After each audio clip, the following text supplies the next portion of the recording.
قابل صد احترام اللہ تبارک و تعالیٰ کی حمد اور اس کے حبیب کریم کی بارگاہ میں ہدیہ پیش کرنے کے بعد آج کی ہماری نشست کا عنوان، جیسا کہ 2-3 نشستیں پہلے میں نے ذکر کیا تھا کہ درود پاک اللہ کے نبی کی ذات کے اوپر، اس کے فضائل، اس کی برکات اور اس کے مقامات اور اس کے الفاظ اور اس کے آداب، یہ ہمارا آج کا موضوع ہے۔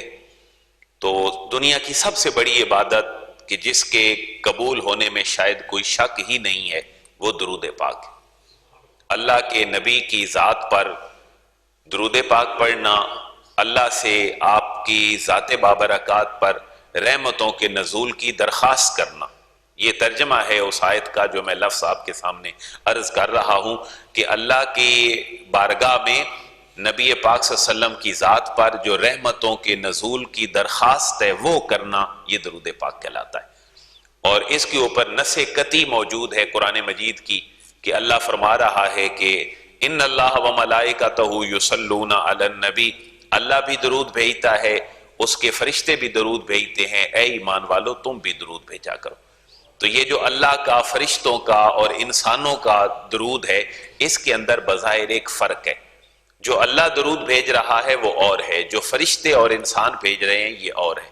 اللہ جو بھیج رہا ہے وہ اپنے انوار اور تجلیات کی بارشیں اپنے نبی پر نازل فرما رہا ہے، اور جو بندے بھیج رہے ہیں وہ اللہ کے حضور ایک درخواست کر رہے ہیں کہ اللہ اپنے حبیب کے اوپر اور ہمارے آقا کے اوپر تو اپنے انوار اور تجلیات نازل فرما۔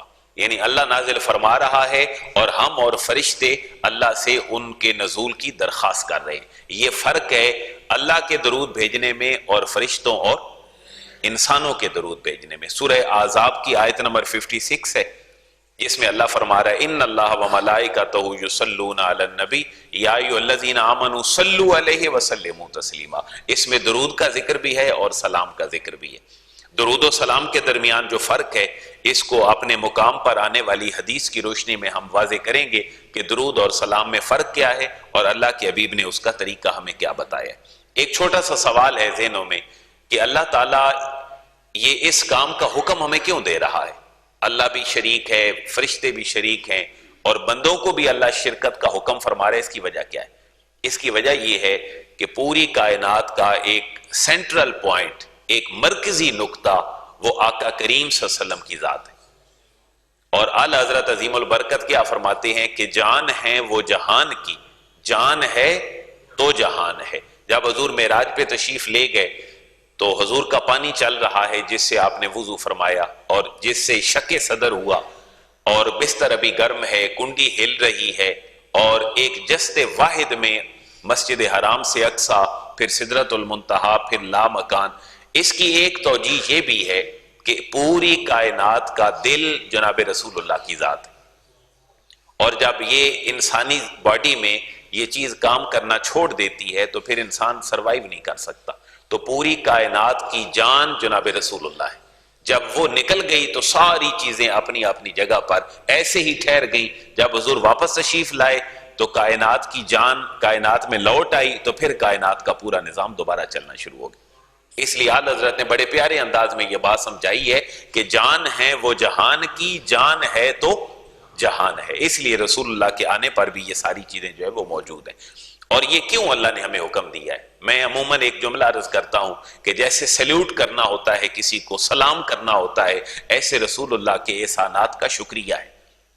چھوٹے چھوٹے احسانات رسول اللہ نے کیا کیے ہیں ہمارے اوپر، ہم چھوٹے چھوٹے احسانات گنے، ورنہ تو کائنات کی بقا اور ہماری بقا صرف وجود محمد مصطفیٰ صلی اللہ تعالی علیہ وسلم کے ساتھ۔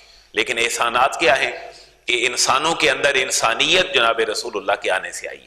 گو آج ایسا نہیں ہے، انسانوں میں انسانیت جو ہے وہ مفقود ہو گئی ہے، اسی لیے تو ایک دوسرے کے گلے پھاڑ رہے ہیں۔ ہندو سکھوں کے پیچھے ہیں، سکھ مسلمانوں کے پیچھے ہیں، کوئی یہودی عیسائی۔ دنیا میں جو انریسٹ ہے وہ رسول اللہ کی تعلیمات سے دوری کی وجہ سے۔ وہ جو ایک آج کے دور میں اور اس دور میں ڈیفرنس ہے وہ یہی ہے کہ حضور کے آنے سے انسانوں کو انسانیت نصیب ہوئی۔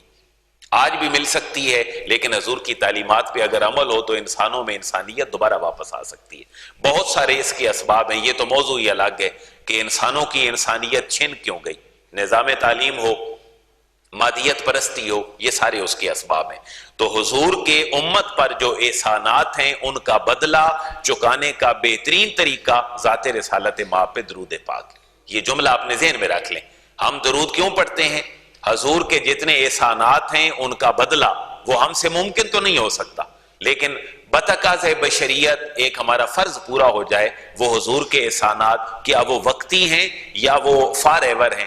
حضور کے احسانات فار ایور ہیں، اور وہ ایسے احسانات نہیں ہیں کہ کسی کو 10 روپے دیں وہ اپنا پیٹ بھرے اور آگے چلا جائے۔ حضور کے احسانات ہیں، دائمی ہیں، پرمنٹ ہیں، لہذا جب تک انسانیت اور کائنات کی بقا ہے امت کو چاہیے کہ حضور کے احسانات کا بدلہ درود پاک کی شکل میں واپس لوٹاتے رہیں۔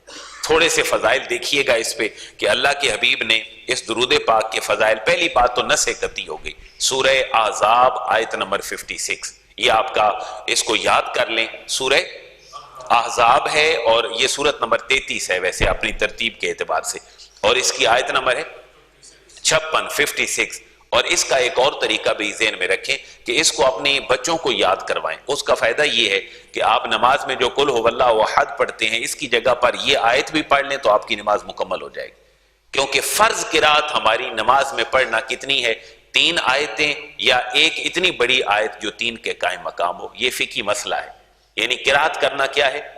فرض ہے۔ نماز کے اندر 6 فرائض ہیں، تکبیر تحریمہ، قیام، قرات، رکوع، سجود اور قعدہ اخیرہ، جن میں سے قرات کتنی فرض ہے؟ قرآن مجید کی 3 آیات یا ایک بڑی آیت کا پڑھنا یہ فرض ہے۔ تو ایک آیت کے اندر کتنے ایک حروف ہوں جو علماء نے ایک تجزیہ کیا ہے کہ 6 حروف آپ کی ایک آیت کنسیڈر ہوتی ہے، اور 6 اور 6 12 اور 6 اور ایڈ کریں تو 18۔ ہر وہ قرات جس کے اندر 18 حروف ہوں آپ کی فرض قرات کو پورا کر دے گی۔ اب مجھے بتائیں الف لام میم ایک آیت ہے؟ نہیں ہے، کیونکہ اس کے اندر حروف کتنے ہیں؟ 3 حروف ہیں، جس کے اندر کم سے کم منیمم 6 حروف ہوں وہ آپ کی ایک آیت کنسیڈر ہوتی ہے۔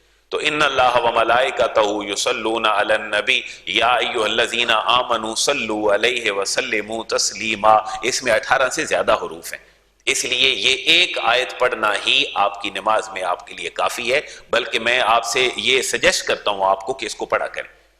تو ان اللہ وملائکتہ یصلون علی النبی یا ایھا الذین آمنوا صلوا علیہ وسلموا تسلیما، اس کو نماز میں پڑھیں اور پہلی رکعت میں اس کو پڑھ لیں، اور اگلی رکعت میں جو ہے وہ حضور کی ختم نبوت والی آیت پڑھ لیں۔ ختم نبوت والی ہے 40 نمبر آیت اور یہ ہے 56 نمبر، تو ختم نبوت والی کو پہلے پڑھیں اور اس کو بعد میں پڑھیں تاکہ قرآن کی ترتیب جو ہے وہ مزید آگے چلتی رہے۔ آپ فرض کر لیں جی فجر کی 2 رکعتیں پڑھتے ہیں تو پہلی میں سورہ فاتحہ کے بعد کیا پڑھ لیں؟ ختم نبوت والی آیت کیا ہے جی؟ وہ ما کان محمد ابا احد من رجالکم ولکن رسول اللہ وخاتم النبیین وکان اللہ بکل شیء علیما۔ یہ چھوٹی چھوٹی باتیں ہمیں اپنے بچوں کو ضرور یاد کروانی چاہیے، اور اس کے علاوہ 4 بڑے بڑے فرشتوں کے نام لکھیں، بچوں کو یہ سوال تک بھی نہیں آتے، اور باقی بہت ساری باتیں آگے ہیں کہ ازواج مطہرات، بچے، یہ ساری باتیں بیسک انفارمیشن ہے، یہ ہماری نوجوان نسل کو نہیں آتی۔ اس کی وجہ یہ ہے کہ پریفرنس جو ہے وہ اسلامیات نہیں، اس وجہ سے آپ کم از کم اپنا فریضہ پورا کریں۔ 2 قرآن کی میجر آیات جو ہمارے ایمان کا حصہ ہیں، ایک ختم نبوت اور دوسرا درود پاک، ایک ختم نبوت اور دوسری درود پاک، دونوں کا ریفرنس ذہن میں رکھ لیں۔ آج کل نیٹ کی دنیا ہے، موبائل پہ، گوگل پہ، جہاں جائیں آپ آیات لے سکتے ہیں۔ سورہ احزاب کی دونوں آیات ہیں، ایک آیت نمبر 40 ہے اور ایک آیت نمبر 56 ہے۔ سورہ احزاب کی آیت نمبر 40 ختم نبوت اور سورہ احزاب کی آیت نمبر 56 آپ کی درود پاک پہ ہے۔ ما کان محمد، آپ فرض کر لیں جی فجر پڑھ رہے ہیں، آپ ولدالین تک پڑھیں، اس کے بعد شروع کر دیں، کیسے پڑھیں گے؟ ما کان محمد ابا احد من رجالکم ولکن رسول اللہ وخاتم النبیین وکان اللہ بکل شیء علیما۔ اللہ اکبر، آپ رکوع کر لیں۔ آپ اگلی رکعت میں آئیں گے تو الحمدللہ پڑھیں، ولدالین پڑھیں، تو ساتھ کیا پڑھیں گے؟ ان اللہ وملائکتہ یصلون علی النبی یا ایھا الذین آمنوا صلوا علیہ وسلموا تسلیما۔ اللہ اکبر، آپ کا رکوع ہو جائے گا۔ اس لیے یہ 2 اس چھوٹی چھوٹی باتیں یہ ہماری زندگی میں آنا، یہ اسلام ہم سے ریکوائر کرتا ہے۔ اور میں ایک اور بات عرض کر لوں، جو لیگل ورسز ہیں قرآن کی جن کا جاننا ہر مسلمان پہ لازم ہے، جس نے جینا ہے اور مرنا ہے، اس کو کم از کم کتنی آیات سمجھنا ضروری ہیں؟ 500۔ کتنی جی؟ 500، ان 500 میں سے 2 آیات مبارکہ یہ بھی، کیونکہ حضور پہ ایمان لانا ہمارے ایمان کا حصہ ہے، اور حضور کی ختم نبوت پہ ایمان لانا بھی ہمارے ایمان کا حصہ ہے۔ اس لیے اگر آپ یہ 2 یاد کر لیں تو پیچھے کتنی رہ گئی؟ 498۔ یعنی اگر ہم یوں چل پڑیں تو ایک 2 آیات مبارکہ یہ یہاں لکھی ہوئی ہیں، میں آپ کی خدمت میں پیش کر دوں گا، لیکن ان کو یاد کریں اور اپنے بچوں کو یاد کروائیں۔ ختم نبوت کا ریفرنس کیا ہے جی؟ سورہ احزاب آیت نمبر 40، اور جو دوسری سورہ احزاب ہے درود شریف والی وہ 56 نمبر ہے آپ کی آیت مبارکہ، اور سورت جو ہے وہ سورہ احزاب ہی ہے۔ اور پھر اس کے اوپر ہمیں لالچ دیا گیا۔ میں عموماً یہ کہتا ہوں اللہ کو کچھ عمل پسند ہیں، اور وہ صرف وہ عمل ہیں جو رسول اللہ نے کر دی۔ دیکھیں نا جی، چادر میں اور آپ بھی اوڑھ کے سوتے ہیں، لیکن اللہ کو اپنے نبی کی چادر اوڑھنا پسند ہے، اللہ نے اس کا قرآن میں ذکر فرما دی۔ حضور کی ہر کیفیت دیکھیں، یہ ایک موضوع ہی الگ ہے کہ حضور کی پوری جو عادات ہیں، خصائل ہیں، وہ اللہ نے قرآن میں ذکر کر دی ہیں مختلف مقامات پر۔ انشاءاللہ اس کو بھی کئی موضوع رکھیں گے کہ رسول اللہ کا تذکرہ قرآن کے اندر کس کس لیول کے اوپر ہے۔ حضور کا نامی اسم گرامی اللہ نے 4 مقامات پر ذکر کیا، تو ہمیں لالچ یہ دیا گیا کہ تم میرے نبی پر درود پڑھو، میں تمہیں نیکیاں عطا کروں۔ یعنی سوکھا سودا ہے کہ تم میرے نبی پر درود پڑھو، میں تمہیں نیکیاں دیتا رہوں، اور اس کی مختلف توجیہات ہیں۔ سب سے پہلی حدیث ہے، مجھے یاد ہے جب میں میٹرک سے پہلے گاؤں میں تھے تو رات کا 9 بجے والا خبرنامہ جو تھا اس سے پہلے ایک حدیث آتی تھی اور اذان بھی آتی تھی، اس میں یہ بات جو ہے وہ آتی تھی، جس نے میرے اوپر 1 دفعہ درود پاک بھیجا، اللہ فرماتا ہے کہ جس نے میرے نبی پر 1 دفعہ درود بھیجا تو اس کے اوپر اللہ کتنی دفعہ رحمت نازل فرمائے؟ 10 دفعہ۔ اب وہ رحمتیں کیسی ہیں وہ اگلی حدیث مبارکہ میں، تو حضور کے الفاظ ذرا سن لیں تاکہ برکت کے لیے میری زبان پاک ہو، آپ کی سماعت پاک ہو۔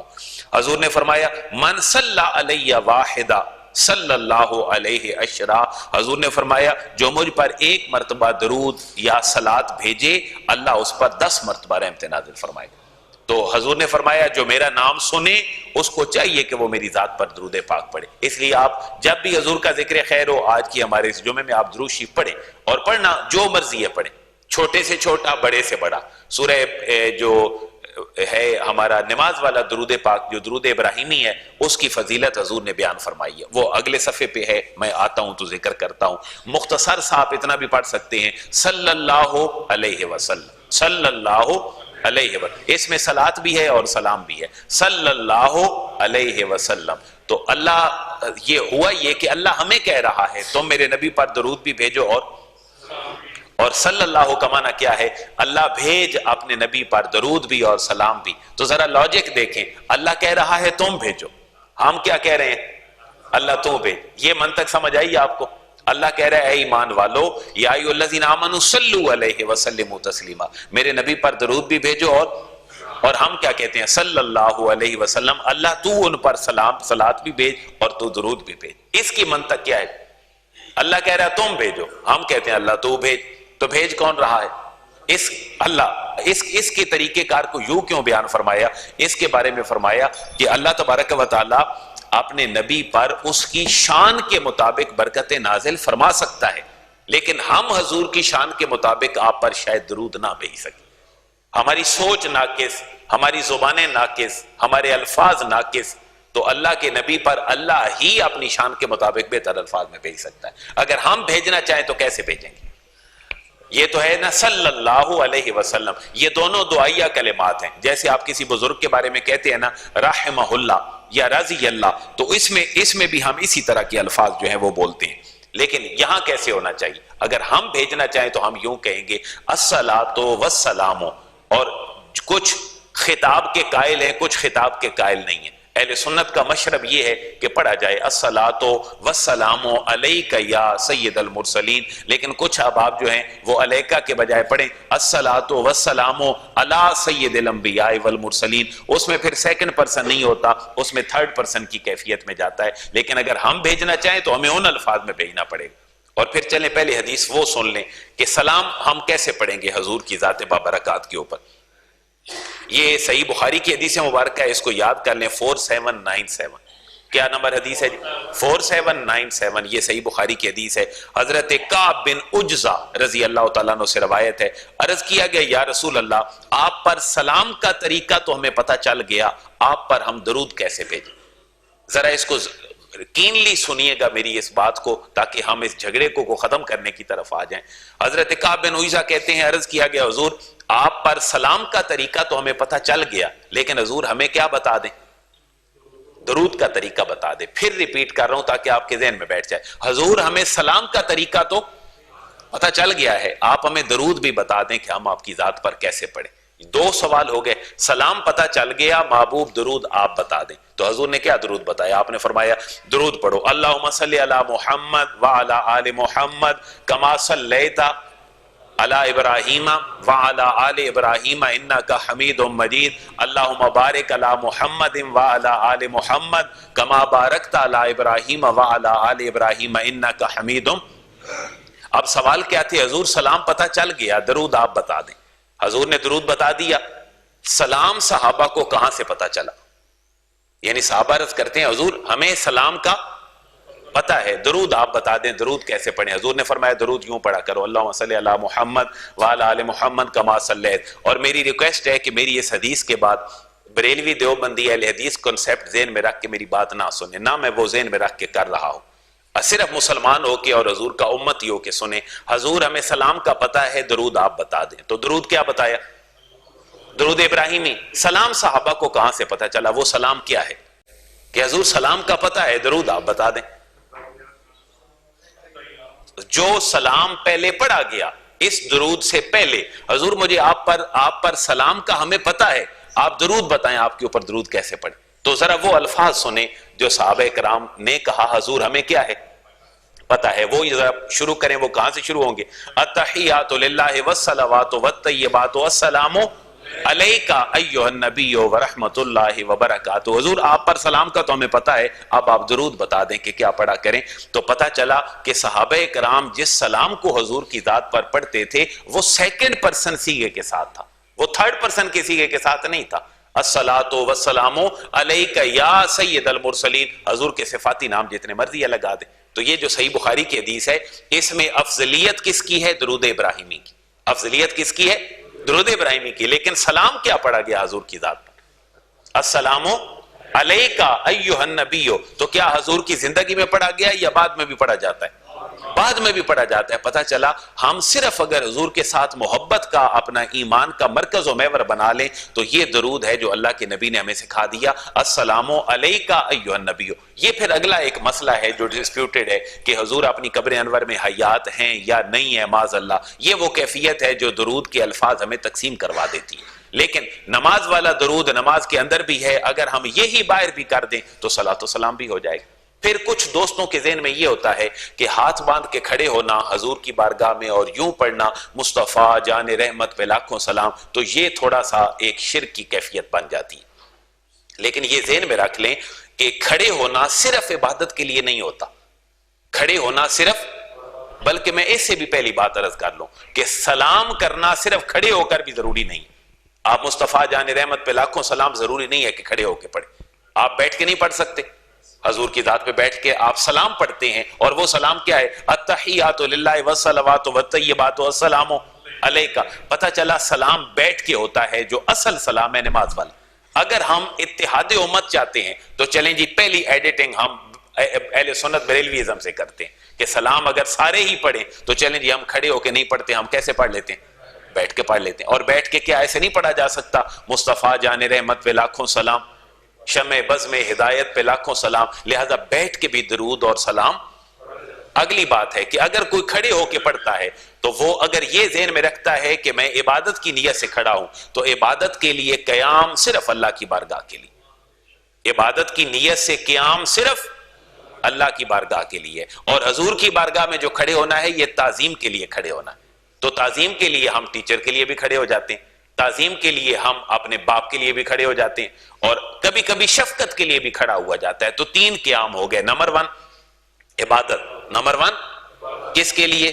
اللہ کے لیے. اور تعظیم بڑے کے لیے، رسول اللہ کے لیے، والد کے لیے، ٹیچر کے لیے، شوہر کے لیے، ہر ایک کے لیے. لیکن اگر کبھی بڑا چھوٹے کے لیے کھڑے ہو جائے تو نہ تو وہ عبادت ہوگی، نہ تعظیم ہوگی، وہ شفقت ہوگی. وہ کیا ہوگی؟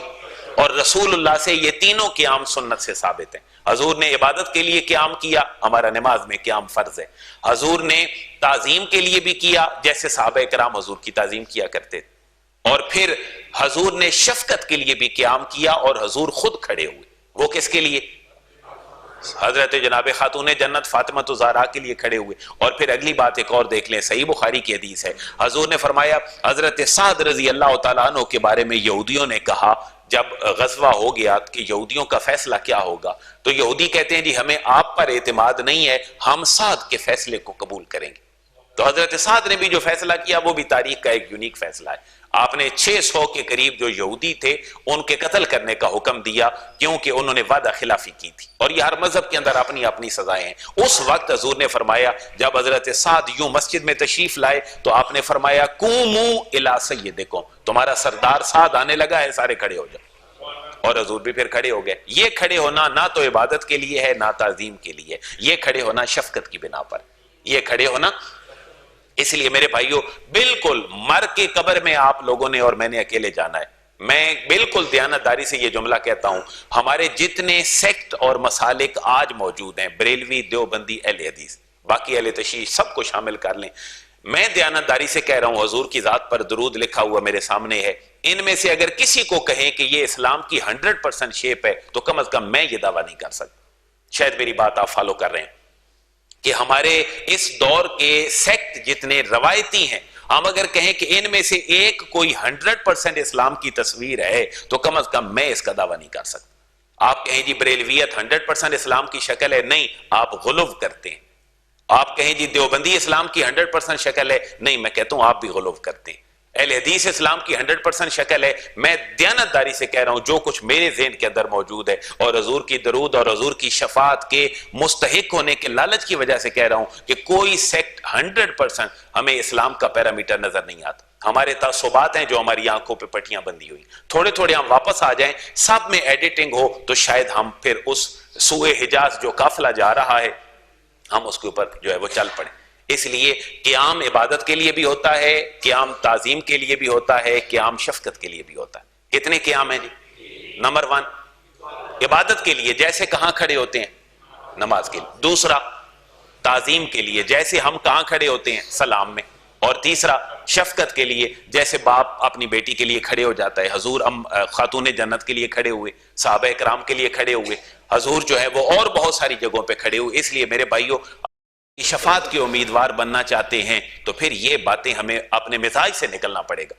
میں اللہ معاف کرے، میں پتہ نہیں یہ جملہ آپ کو پسند ہو یا نہ ہو، سب سے زیادہ دوزخ میں اگر کسی نے ہونا ہے تو وہ مولویوں نے ہونا ہے. میری ایک اپنی ذاتی رائے ہے. اس کی وجہ یہ ہے کہ آپ لوگوں کو اللہ رسول کی طرف نہیں بلا رہے، آپ اپنے سیکٹ کی طرف لوگوں کو بلاتے. کہیں تو آپ دیانتداری والی بات بھی کر دیں کہ اللہ کے بندو یہ ٹھیک نہیں ہے بات، آپ تھوڑا سا واپس آ جاؤ. صحابہ عرض کرتے ہیں حضور ہمیں سلام پتہ ہے، ہمیں آپ درود بتا دیں. تو درود کیا پڑھا گیا؟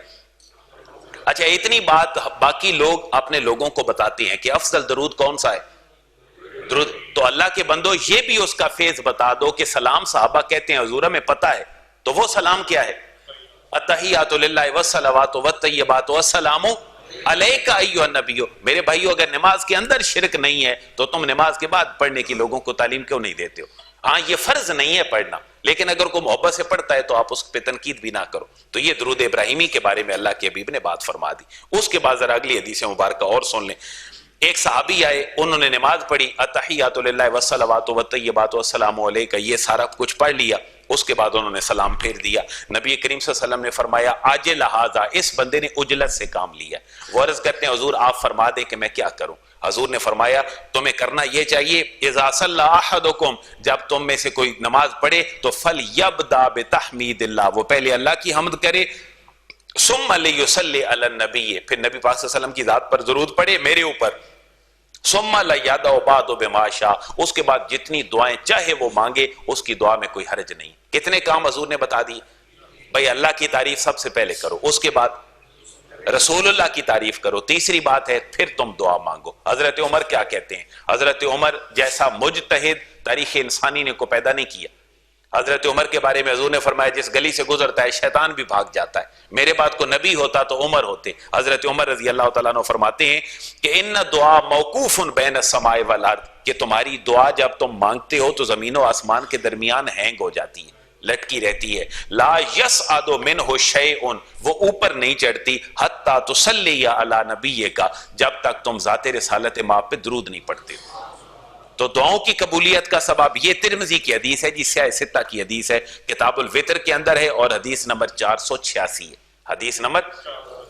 تو دعائیں بھی قبولیت کا شرف نہیں پاتی جب تک حضور کی ذات پر درود نہ پڑا جائے۔ آپ نے کوئی سفارش تو اللہ سے کروانی ہے، اللہ میرا کام کر دے۔ سفارش کیا ہے؟ بس میرے نبی کو راضی کر کے آؤ، پھر میں تمہاری دعا بھی سن لوں۔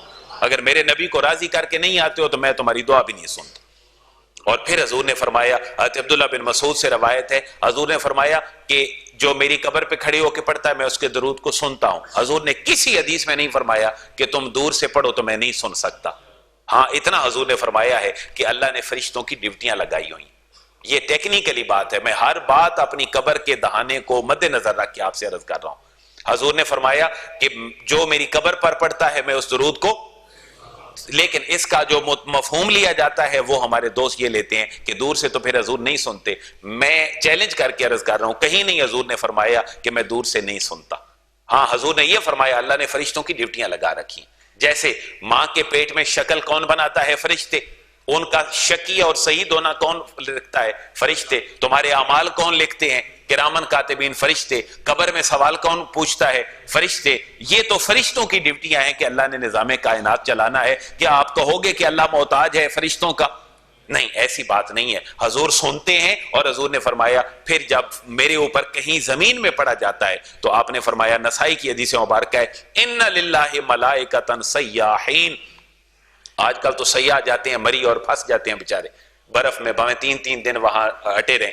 حضور نے فرمایا کچھ ملائکہ ہیں جن کو اللہ نے زمین پر سیاحت کا فریضہ دیا ہوا ہے، پھرو زمین میں، اور یبلغونی من امتی السلام، میرا امتی جہاں بھی درود پڑھتا ہے میرے سیاہ فرشتے وہاں سے درود لے کر میری بارگاہ تک پہنچا دے۔ یعنی دونوں باتیں ذہن میں رکھیں، قبر انور پر پڑھے تو حضور سنتے ہیں، لیکن اس کا مفہوم خدا کے لیے ایسا نہ لیں کہ دور سے نہیں سنتے۔ جو آپ امریکہ میں کال یہاں پہ کر سکتے ہیں اس فریکوینسی پہ، تو جو اللہ کی دی ہوئی فریکوینسی ہے کیا وہ تھوڑی فریکوینسی ہے؟ اس لیے وہ تو اللہ کی طاقت ہے، یہ تو پھر اللہ کا اختیار ہے کہ قبر کے اندر سنتے ہیں دور سے نہیں سنتے۔ تو قبر کے اندر اس وقت سننے کی طاقت کس نے دی ہے؟ تو دور سے کیوں نہیں دے سکتا؟ دور سے بھی تو جس نے وہاں دے دی ہے وہ دور سے بھی سن سکتا ہے، ورنہ نماز کے اندر حکم ہے نا جی حضور زندہ ہے، ہمارا ایمان ہے حضور اپنی قبر انور میں زندہ ہے، لیکن ہم اس زندگی کا شعور نہیں رکھتے۔ وہ زندگی اللہ کی دی ہوئی ہے، وہ کیسی بھی زندگی ہے، وہ میرے اور آپ کے ممبر کا موضوع نہیں ہے۔ اس لیے سیاہ فرشتے ہیں، اور پھر حضور نے فرمایا کہ تمہاری سارے کے سارے معاملات کا حل صرف درود پاک ہے، اور یہ بھی حدیث مبارکہ ہے جامع ترمذی کی۔ حضرت ابی بن کعب رضی اللہ تعالیٰ عنہ عرض کرتے ہیں حضور کی بارگاہ میں، حضور میں وظیفہ یہ کرتا ہوں کہ میں آپ کی ذات پر درود پڑھتا ہوں اور دعا بھی مانگتا ہوں۔ ذرا سنیں اس حدیث، حضور نے قیامت کا خوف دلایا۔ آپ نے فرمایا یا ایھا الناس اذکروا اللہ، اللہ کو یاد کرو، اذکروا اللہ، اللہ کو یاد کرو، جاءت الراجفہ تتبعها الرادفہ، ایک کھڑکھڑانے والی آگ قیامت کی آنے لگی ہے، اس موت کو بھی یاد کرو، اور جو وہ ساتھ اپنے لے کے آئے گی اس کو بھی یاد کرو۔ تو صحابہ ٹھٹھر گئے۔ ایک صحابی عرض کرتے ہیں حضور میں اپنے وظیفے میں آپ پر درود پڑھتا ہوں، میں کتنا سارا درود آپ پر پڑھا کروں؟ حضور نے فرمایا ما شئت، جتنا چاہو تم درود پڑھ لو۔ تو صحابی عرض کرتے ہیں حضور میں پھر یہ کرتا ہوں کہ ایک حصے درود پڑھتا ہوں، باقی حصے میں جو ہے وہ باقی اپنی دعا کر لوں گا۔ حضور نے فرمایا یہ ٹھیک ہے، لیکن فَإِن زِدْتَ فَهُوَ خَيْرٌ لَكَ، تھوڑا سا درود بڑھا دے تو خیر لک، یہ تیرے لیے بہتر ہو جائے گا۔ عرض کرتے ہیں کہ میں حضور کی خدمت میں پھر حاضر ہوا، عرض کیا حضور میں درود پڑھتا ہوں لیکن اب میں نے ہاف کر لیا، آدھا درود پڑھتا ہوں آدھی دعا مانگتا ہوں۔ حضور نے فرمایا ما شئت، جو تو چاہے کرتا رہے، لیکن فَإِن زِدْتَ فَهُوَ خَيْرٌ لَكَ، اگر تھوڑا سا اور درود بڑھا دے تو یہ تیرے لیے بہتر ہے۔ وہ پھر حاضر ہوتے ہیں، عرض کرتے ہیں کسی دن حضور میں اب 3 حصے درود پڑھتا ہوں، 1 حصے دعا مانگتا ہوں۔ تو حضور نے فرمایا ما شئت، تو کرتا رہے جو تو چاہتا ہے، لیکن فَإِن زِدْتَ فَهُوَ خَيْرٌ لَكَ، اگر تو اس سے بھی زیادہ درود شروع کر دے تو تیرے لیے بہتر ہے۔ اب پھر حضور نے یہاں پر فرمایا، آپ نے فرمایا اذن تکفا ہموں کا و یغفر لک ذنبوں کا. اس حدیث کو یاد کر لیں. آپ نے فرمایا کہ اگر تو سارے کا سارا درود پڑھے اور دعا مانگے ہی نہ تو تجھے دو فائدے ہوں گے. وہ فائدہ کیا ہے؟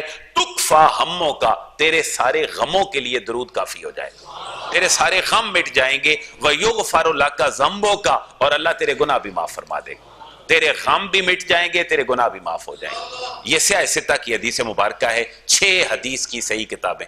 الحمدللہ میرے 10-11 جمعوں میں آپ نے سیاہ ستہ سے کوئی حدیث میرے اس پمفلٹ میں نہیں دیکھی ہوگی. اس سے پتہ چلا کہ ہمارے جمعراتیں سیاہ ستہ پہ متفق ہو سکتے ہیں. تو یہ حدیث مبارکہ بھی سیاہ ستہ میں سے ہے کہ تم اگر دعا نہ بھی مانگو، سارا درود بھی پڑھ لو، تو پھر بھی اللہ تمہاری دعاؤں کے لیے جو ہے وہ معاملہ بہتر فرما دے گا، تمہارے گناہ مٹ جائیں گے اور تمہارے غم جو ہیں وہ دور ہو جائیں گے. اور پھر ابو داؤد کی حدیث مبارکہ ہے، حضرت ابو ہریرہ نے فرمایا ما من احد یسلم علی، یہ آپ اپنی خوشبختی پہ ناز کریں. حضور کیا فرماتے ہیں؟ ما من احد، کوئی بندہ بھی دنیا میں ایسا نہیں ہے، یسلم علی، جو میرے اوپر سلام کرے اور میں اس کو سنوں نہ یا میں اس کا جواب نہ دوں. حضور نے فرمایا الا رد اللہ علی روحی، کوئی بھی بندہ جب میری ذات پہ درود و سلام پڑھتا ہے اللہ میری روح کو میرے اندر واپس لوٹا دیتا ہے. اور پھر حضور نے فرمایا حتی ارد علیہ السلام، وہ میرے اوپر سلام بھیجتا ہے، میں اس کے اوپر سلام بھیجتا ہوں اور میں اس کو سلام کا جواب دیتا ہوں. یہ بھی سیاہ ستہ کی حدیث مبارکہ ہے اور اس کا نمبر ہے ابو داؤد 2041 نمبر حدیث ہے. جب کوئی درود پڑھتا ہے تو میری روح میرے اوپر لوٹا دی جاتی ہے اور میں اس کے سلام کا جواب اس کو. تو کتنے سارے کو لمحہ خالی ہے جب حضور پہ درود نہ پڑھا جائے. اگر سارے انسان چھوڑ دیں پڑھنا، سارے فرشتے چھوڑ دیں پڑھنا، ایک ذات تو اللہ کے حبیب پر پڑھ رہی ہے، اور وہ کون ہے؟ اللہ تبارک. پتہ چلا حضور کی روح کسی وقت بھی آپ کی باڈی سے دور نہیں. لیکن ہم پھر بھی کہتے ہیں وہ ایسی زندگی ہے جس کا بہتر سینس ہم نہیں رکھتے، وہ اللہ بہتر جانتا ہے. تو حضور یہ بھی خوش بختی ہے ہماری، ہم درود پڑھیں، اللہ کے نبی سنیں اور ہمیں سلام کا جواب. اس لیے وہ یہ درود شریف کوئی نہ کوئی پڑھ لیں، صلی اللہ علیہ وسلم، صلی اللہ علیہ وسلم. آپ کوئی اور پڑھ لیں، اپنا اپنا مشرب ہے. کوئی درود ابراہیمی پڑھ لے کوئی. میں عموماً مثال دیتا ہوں، اس مسجد کے میری انفارمیشن کے مطابق 5 دروازے ہیں. آپ کس دروازے سے داخل ہوں گے تو اندر آ کے بیٹھ جائیں گے؟ سب دروازے جہاں سے آئیں گے اندر ہی آئیں گے، اس لیے کہ یہ سارے مسجد کے دروازے ہیں. آپ جس سینس میں بھی حضور پر درود پڑھیں، اللہ کے حبیب کی وہ برکات درود پاک کی وہ آپ کو نصیب ہو جائیں گے. آپ پشتوں میں پڑھیں تو حضور نہیں سنتے، پھر پٹھان بیچارے سارے کدھر جائیں گے؟ اس لیے پشتوں میں درود پڑھیں، حضور پشتوں والا درود بھی سنتے ہیں. آپ فارسی میں پڑھیں، حضور فارسی کا درود بھی سنتے ہیں. آپ عربی میں پڑھیں، حضور عربی کا درود بھی سنتے ہیں. آپ پنجابی میں پڑھیں، پنجابی کا درود بھی حضور سنتے ہیں. یہ تو ہے اپنے من کی بات کہ کیسا پڑھتے ہیں اور کیسے ذات رسالت مآب تک پہنچتا ہے. اور پھر اگر کوئی حضور کا نام سن کے درود نہیں پڑھتا اس کے بارے میں سنیں. اس لیے یہ الرٹ رہا کریں، جب حضور کا نام اس میں گرامی آئے تو آپ درود پڑھا کریں. حضرت ابو ہریرہ سے روایت ہے، حضور نے فرمایا ما جلس قوم مجلسا لم یذکر اللہ فیہ ولم یصلوا علی نبیہم الا کان علیہم تیرۃ فإن شاء عذبہم وإن شاء غفر لہم. اگر کوئی مجلس ہو اور حضور کا وہاں پر ذکر کیا جائے اور وہ درود نہ بھیجیں تو حضور نے فرمایا کہ وہ باعث حسرت اور ندامت ہے. اللہ چاہے تو انہیں عذاب دے، اللہ چاہے تو انہیں بخش دے. اور جس محفل میں لوگ بیٹھے ہوں اور وہ اللہ اور اس کے رسول کا ذکر نہ کریں، یہ قیامت والے دن محفل ان کے لیے باعث حسرت ہو جائے گی.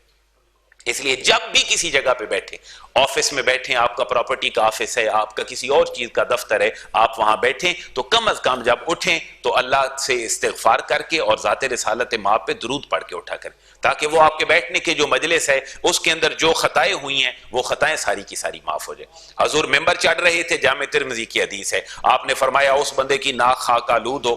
یعنی ایک عربی محاورہ بن گیا تھا. جیسے بندہ کہتا ہے نا وہ فلاں بندے نے بڑا نقصان اٹھایا ہے، تو عربوں کی زبان پہ کیا ہوتا تھا؟ فلاں کی ناک خاک آلود ہو. حضور نے 3 دفعہ فرمایا. صحابہ نے پوچھا حضور کس کے لیے آپ نے یہ کہا؟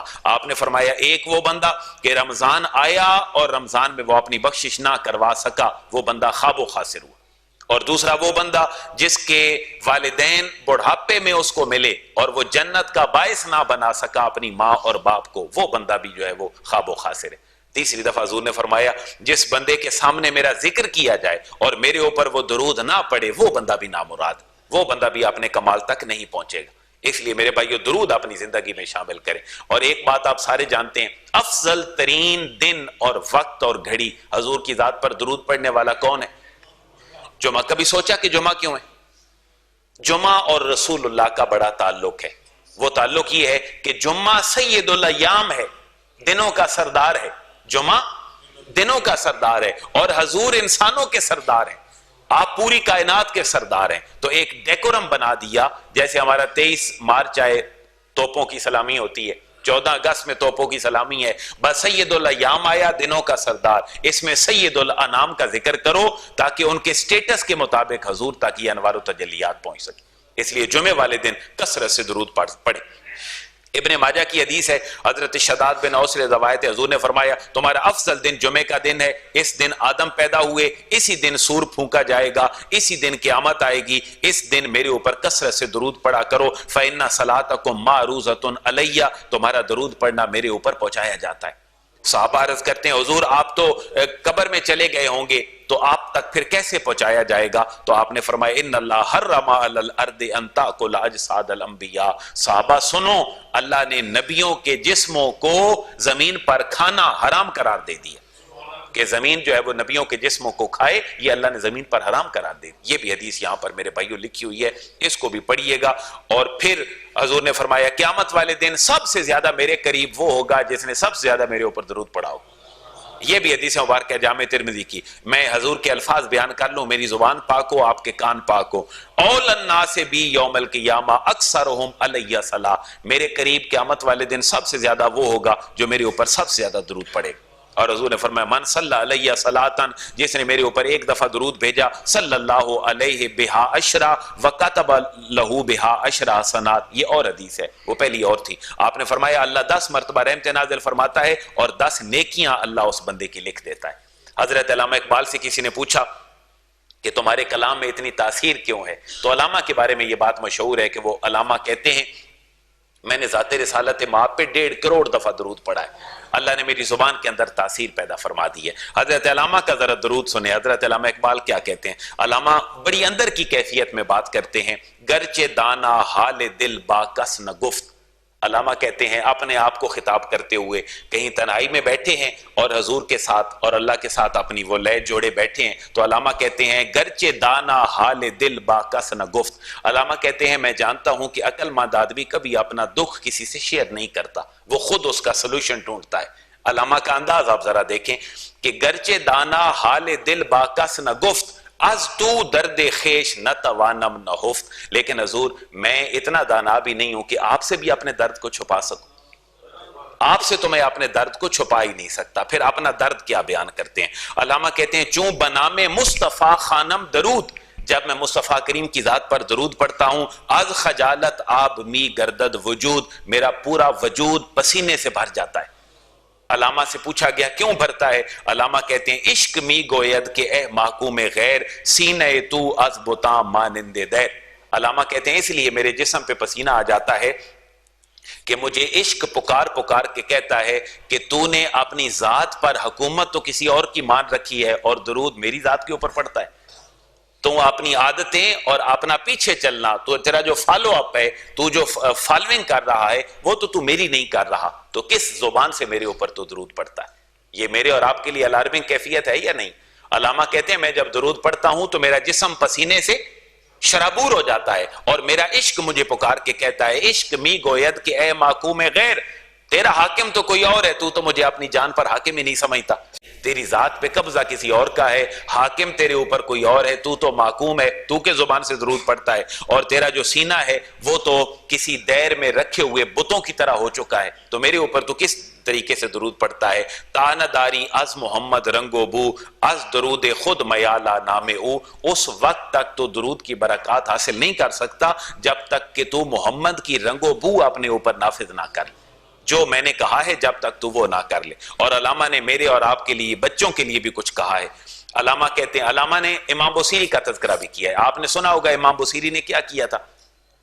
حضور کا قصیدہ لکھا تھا، آپ کو فالج ہو گیا آخری عمر میں، تو رات کو حضور کا قصیدہ مولا یا صلی وسلم پڑھ لیں، مولا یا صلی وسلم دائماً ابدا علی حبیبک خیر الخلق کلہم۔ جب یہ لکھا سو گئے، حضور تشریف لائے، آپ نے چادر دی اور امام بصیری کے جسم پہ ہاتھ پھیرا تو اللہ نے شفا دے دی۔ سنیں علامہ کیا کہتے ہیں، علامہ کہتے ہیں اے بصیری را ردا بخشندہ، اے وہ شخصیت جس نے بصیری کو چادر دی تھی، مجھے بھی تو کو رابطہ دے کہ میں تیرے ساتھ اپنا تعلق بڑھا سکوں۔ اور پھر کہتے ہیں ہست شان رحمتت گیتی نواز آرزو دارم کے میرم در حجاز۔ علامہ کہتے ہیں کہ آپ تو بڑے جو ہیں وہ غریب نواز ہیں، آپ کی غربت نوازی کا تقاضا ایک یہ بھی ہے کہ میں حجاز میں مرنا چاہتا ہوں، دعا کریں کہ مجھے مدینے کے اندر موت آئے۔ یہ علامہ کہتے ہیں۔ اور پھر میرے اور آپ کے گریبان کو یوں پکڑ کے علامہ نے جھنجھوڑا ہے۔ کیسے؟ علامہ کہتے ہیں اے تہی از ذوق و شوق و سوز و درد، اے سوز درد ذوق شوق سے خالی 2019 کے انسان، می شناسی اسر ما با ما چے کر، تو جانتا ہی نہیں ہے کہ اس زمانے نے میرے اور تیرے ساتھ کیا کر دیا۔ میں توجہ چاہوں گا 45 سیکنڈ کے لیے علامہ کے اس جملے پہ۔ علامہ کہتے ہیں اے ذوق و شوق اور سوز و درد سے خالی انسان، تجھے پتہ ہی نہیں ہے کہ اس زمانے نے تیرے ساتھ کیا کر دیا۔ پھر آواز آئی کیا کیا ہے علامہ، تو کیا کہنا چاہتا ہے؟ تو علامہ کہتے ہیں اسر ما مارا زیما بیگانہ کر۔ سنیں ذرا، یہ آج کی باتیں ہیں 2019 کی۔ علامہ کہتے ہیں اسر ما ہمارے زمانے نے مارا ہمیں ازما ہمی سے بیگانہ کر دور کر دیا۔ اس زمانے نے ہمیں ہم سے ہی جدا کر دیا، ہمیں اپنی بھی خبر نہیں ہے۔ گھر میں بیوی بچے موجود ہیں، ایک ٹیبل پہ بیٹھے ہیں، ہر ایک اپنے موبائل میں مست ہے، کسی کو کسی کی کوئی پرواہ نہیں۔ یہ علامہ کا شعر تعویذ بنا کے اپنے گھروں میں رکھیں۔